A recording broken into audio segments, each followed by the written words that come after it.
Hi, welcome to another craft video from the Kansas City, Kansas Public Library. I'm Cheryl and I'm in charge of the craft kits at the main library. And today's video is to accompany a kit that we'll be giving out starting May 15th, 2026.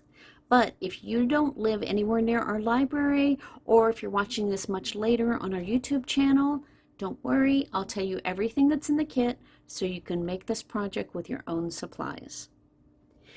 And what we're making today is this great looking mail organizer.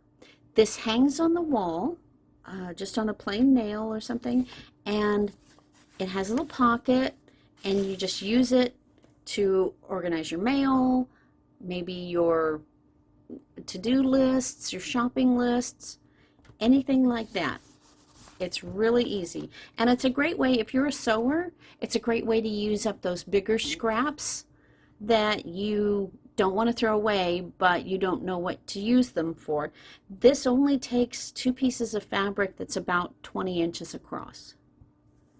And it's all no-sew. It's just put together with glue. And even that is sort of optional. Okay, what you'll have in the kit, or what you'll need to purchase if you don't have the kit, is an embroidery hoop. This one happens to be a 10-inch hoop.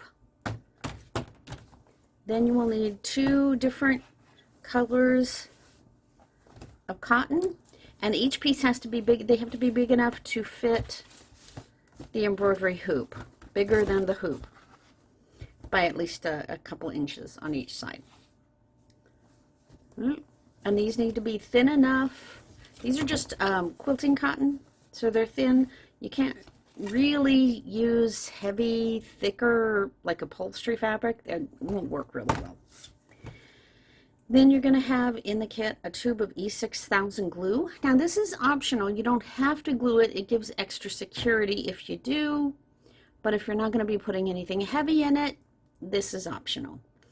If you're doing this with your own supplies, you can also use a hot glue gun.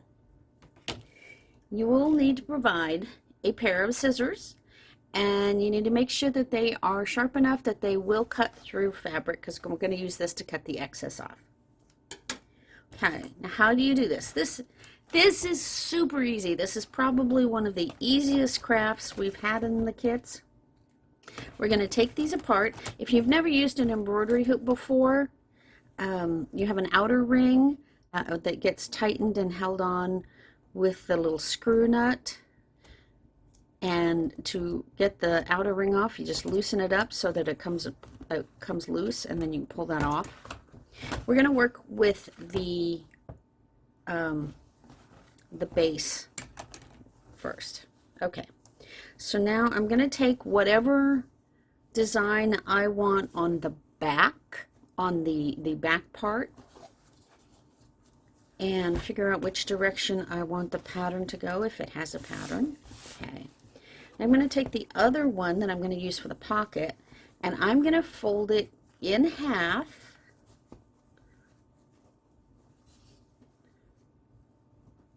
like this, and I'm going to just lay it with the folded side toward the center of my other piece. Now I'm going to position the inside ring underneath the fabric, and how I want it positioned is like right about like that. And so that's going to be the side, your pocket. Okay, so I'm going to slip that underneath there, and I can generally feel where it is. I can move it around. There we go. Straighten it out. It doesn't have to be exactly centered, but close enough. Then I'm going to just push the outer one down with the little screw part at the top. Put it all the way down on top. I'm going to try and hold it in tightly and tighten the screw so that it holds it in place. Tighten it as much as I can while it's laying flat, and then when it starts getting very tight and you can feel it, you can pull it up. Then we're going to hold it together, and to get a little bit of the wrinkles out, we're going to take this and we're going to tug just gently.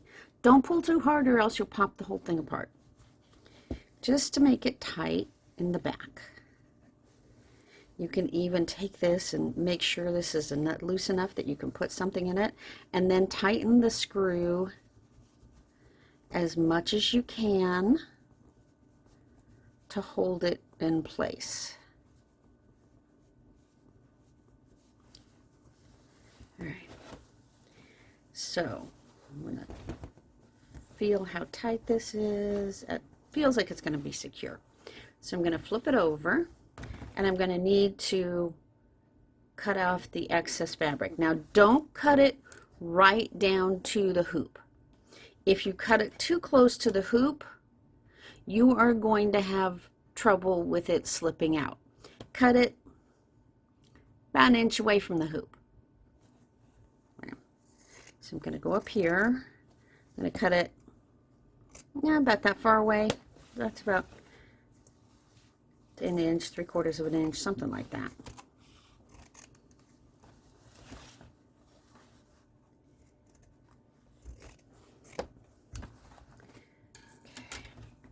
So you'll see the way that goes.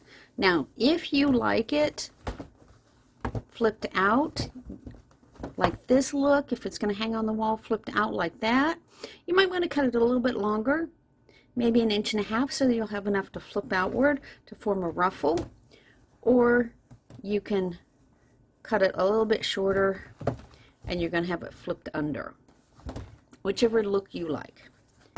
Then I'm going to go through and trim off the pocket fabric just like I did the other.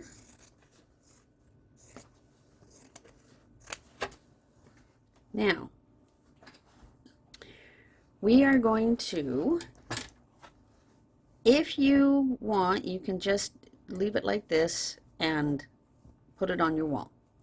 But if you want to make sure that the edges don't come undone or that it doesn't show the fabric, you can use your E6000 glue and glue them down.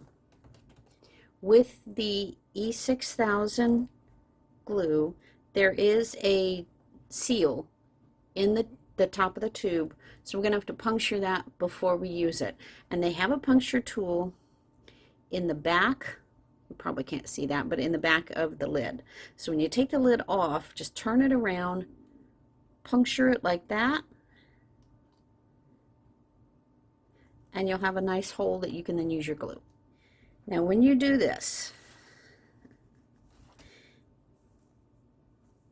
you just put a little dab of it and just fold it over, hold it down for a minute until it sticks. So I sometimes just go like this and put a little dab, like every inch or so, around the top part. We're going to treat the pocket just a little bit differently. Okay, and I'm going to fold it over and hold it down where those dabs are. If you use a lot, it might like soak through and get on your fingers, so be careful. You can wash your fingers if you do that. Okay. Now, E6000 does have a strong smell, so you might want to do this in a well-ventilated room. Now, for this part, if we just did with the glue and flipped it over, we would not have this part glued. So I'm going to have to do what I did before with the dabs of glue, and then I'm going to have to come back and put another dab of glue and fold the red over so that I have glue on both fabrics. And you'll notice that this is 2 layers, so you might need to put a dab of glue in between each layer. So I'm going to go through and I'm going to do the white, black and white first. You may find that you may have to come back and touch it together just a little bit to hold it as it starts drying the process. Now for the pocket fabric, there's 2 layers here, so what we're going to have to do is we're going to have to put another dab of glue, fold it down, and a dab of glue and fold it down, so that there is a dab of glue between each layer. So I'm going to go through and dab the glue for the first red layer, and then I'm going to go through and dab the glue for the second layer. And in this case, I like to work from the center outward. Now this is much faster and easier if you have a hot glue gun, because you don't have to wait for it to cure and dry like you do with the E6000. But the hot glue guns won't fit in the kits, so this is what we have to work with for the kit. I think it's starting to hold. It's been a few minutes and I keep touching and holding it back every once in a while. Also, if it doesn't glue down perfectly, the glue will still stiffen the fabric in a rolled position, so it should be fine. If you're a little worried about it, you can use these little binder clips. Clothespins will work if you're doing if you have any of the wooden or bamboo ones where it grips. It can grip and you can just clip it on there and hold it. On these is a plastic one and it's a little slick and they tend to pop off. So in that case, what I would recommend are these big binder clips. If you're worried about it, you can have a few of those. If you have one area, you can use like something like this that's covered in plastic and just press it up against that section. I have this container full of erasers and I can put it over here. There's a little hand soap, I can put it right here up against, and that'll hold them in place until the glue dries. So I am going to let it sit and I'm going to come back in about 20 minutes or so and check and make sure that it's staying. Okay, so it's been about 15 minutes. I'm going to take all of this off. And yeah, it seems to be holding. Okay, so now I'm not going to use this quite yet. E6000 glue dries to the touch sort of quickly, but it cures permanently in about 24 hours. So I'm not going to test the glue by putting anything in it before 24 hours is up. But so now you can see it's staying there. It's not showing on the front side. And so what I'm going to do is I'm just going to hang this up on the wall, and there's this much room in here, so you can just hang it up on a nail or a thumbtack, or you can even hang it from a hook right in here. And then when you have mail or letters or whatever, you just slip it right in there, and it'll be hanging up on your wall, and there you go. And that is all there is to it. All right, so thank you for viewing another craft video from the Kansas City, Kansas Public Library. I'll see you next time. Bye.